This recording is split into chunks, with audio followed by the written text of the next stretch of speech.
Hi again. My name is Rebel and I'm the Rebel Reseller. And today we're going to do the second half of a What Sewed video, which will be for the weekend of May the 8th through the 10th. So Friday through Sunday. I have sales across four platforms and we're just plodding along. We just came back from a quick sourcing trip up to Dayton, Ohio. We met up with our friend Tina again, and we were able to finally meet longtime viewers, longtime commenters, always in our lives. Our friends Francis and Mike had a really nice time with them. Unfortunately, they took us at our word that the Dayton bins was becoming very quickly one of my favorite bins, and it was terrible. I have a theory on this. They said that they had been there before. And it was awful. And it was awful. And I think the fact that they came there with us, they just jinxed the whole setup. It was great. And then they were coming into town and it all went downhill. So Francis and Mike, it's your fault. 100%. It just seemed like they were recycling stuff that hadn't passed, hadn't been purchased through previous, coming out.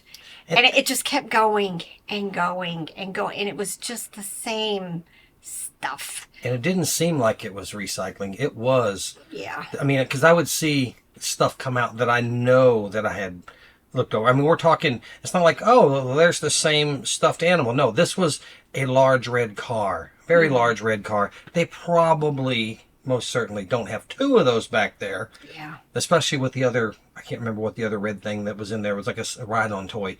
Yeah, they didn't have two of those. So it was, and I understand they're going to bring it out a couple times because different people come in that might want it on a different day. But it was hours and hours. It was like, for us, it was the afternoon we got there, it was good.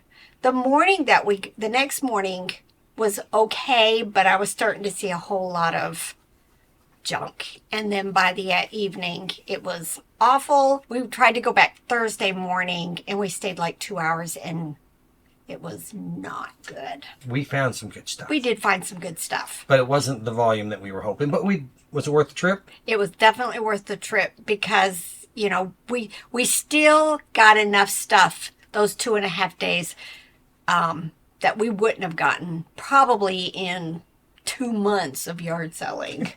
It's been awful. We went out again today. Just near us. Right. And it was awful. Again, I think I came home with a puffalump and some calico critters. And you came home with a gunned pumpkin with little baby gunned stuff in it and two little Build-A-Bear things. Somebody was cheating.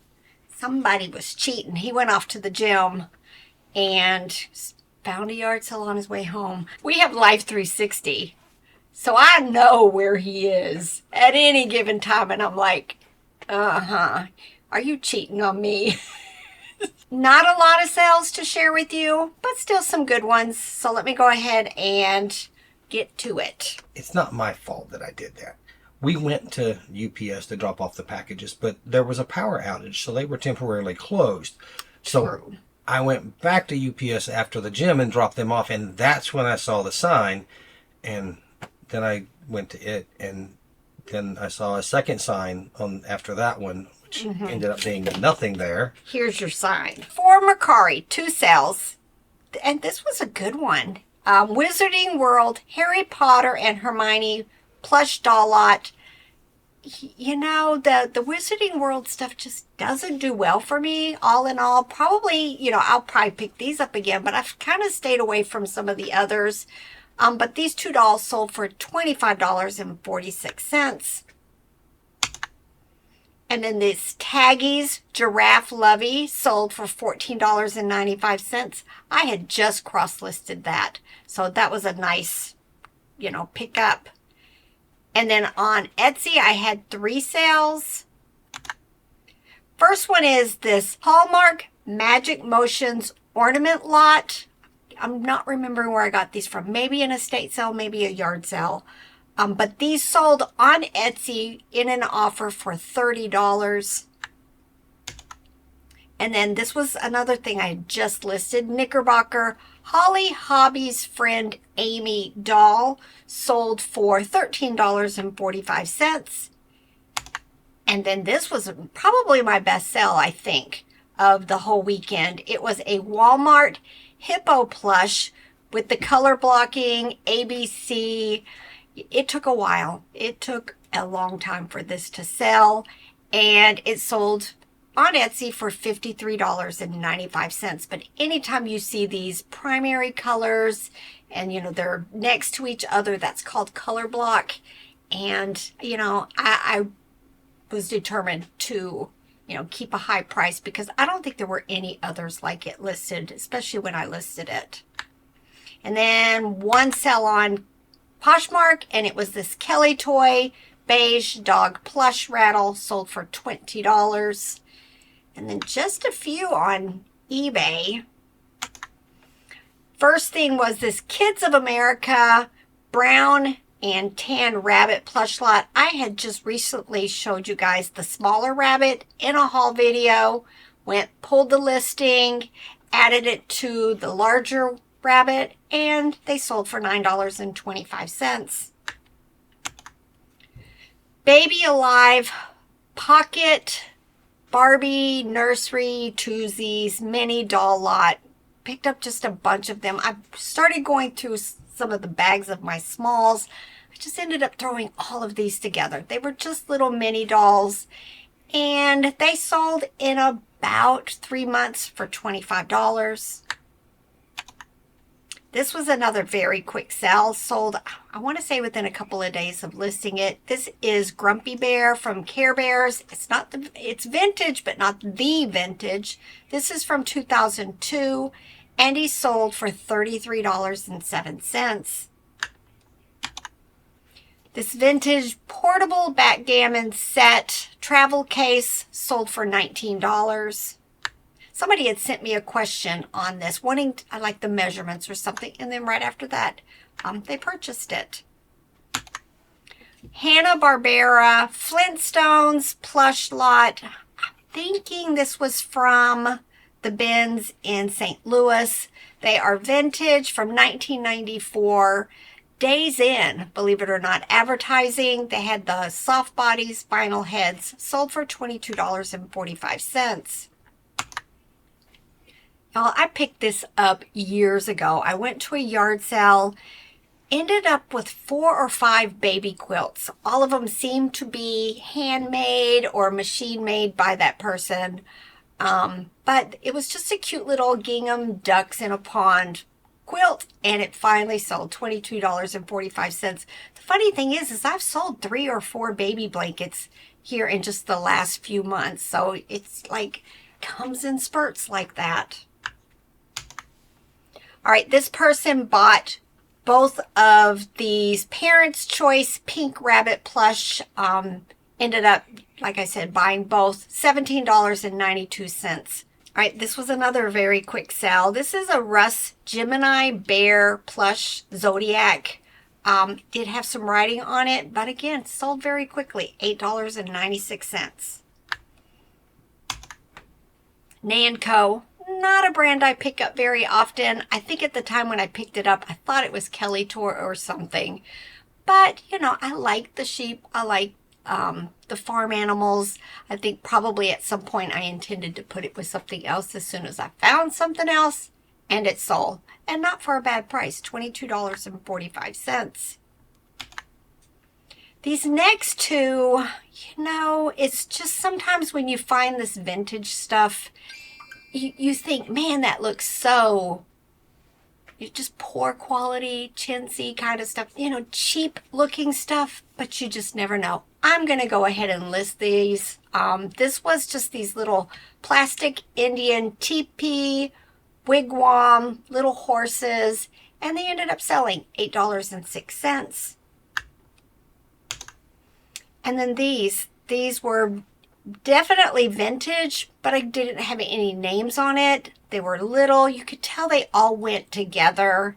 But like again, I never did figure out who the manufacturer was or what series they went to. They still sold $11.66. This probably was my best sell, maybe on eBay, but I had gone to a local yard sale. This lady had tons of vintage stuff. First time I ever met her, she had purchased something from me on eBay, and it was a piece to a Weeble set, believe it or not, that I ended up, I think, buying again back from her with the rest of the set. But then she decided she just wanted to go ahead and get rid of all of her vintage stuff. So I went over there, spent probably $100, maybe a little bit more. Some of it was for me. She had, you know, the Winnie the Pooh Weebles and some vintage Little People stuff that I just wanted.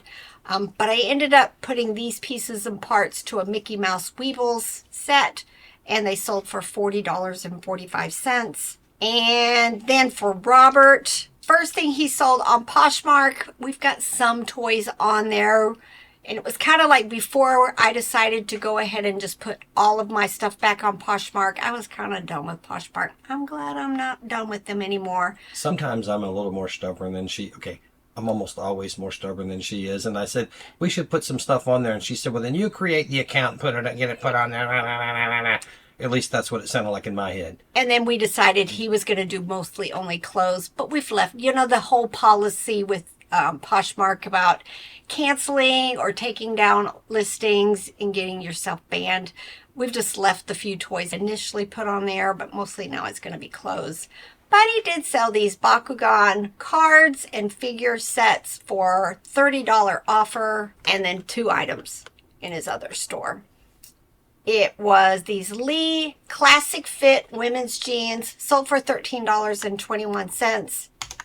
And these American Eagle original boot jeans sold for $13. All right, you chose to use the word chintzy a while ago. And then we had the thought, sometimes words that are like in the vernacular, is that the right word? I don't know. We don't always know where the words come from, y'all. So I had to look it up, see where it came from to make sure we weren't being offensive to somebody unintentionally.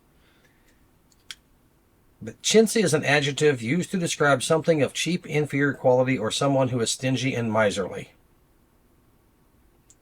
Stingy and miserly might be you. Yeah. But frugal. I tend to call myself frugal. You're very You're extremely careful with money from Seinfeld. Yeah. Where it comes from. The word stems from chintz, C-H-I-N-T-Z, a glazed, colorful, printed cotton fabric. Because cheap British imitations of this fabric flooded the market in the 1800s, it developed a reputation for being inexpensive and trying to look fancier than it was. That's where we get the word chintzy. It was for some inferior, and those toys did. They looked just cheap made, but they sell. You never know who's looking for that kind of stuff. Especially with the vintage stuff, because some of it is just, people had it when they were a kid, and now they want it, and they're willing to pay a premium for it. They would be cute in well, the little TP and stuff would have been cute, like in a little display box, you know. What are those print boxes? Shadow box? Kind of like a shadow box, yeah. All right, y'all. We've got plans for the evening, and it's time to get to work. And Robert's got to take pictures. All right. Get to work. Bye.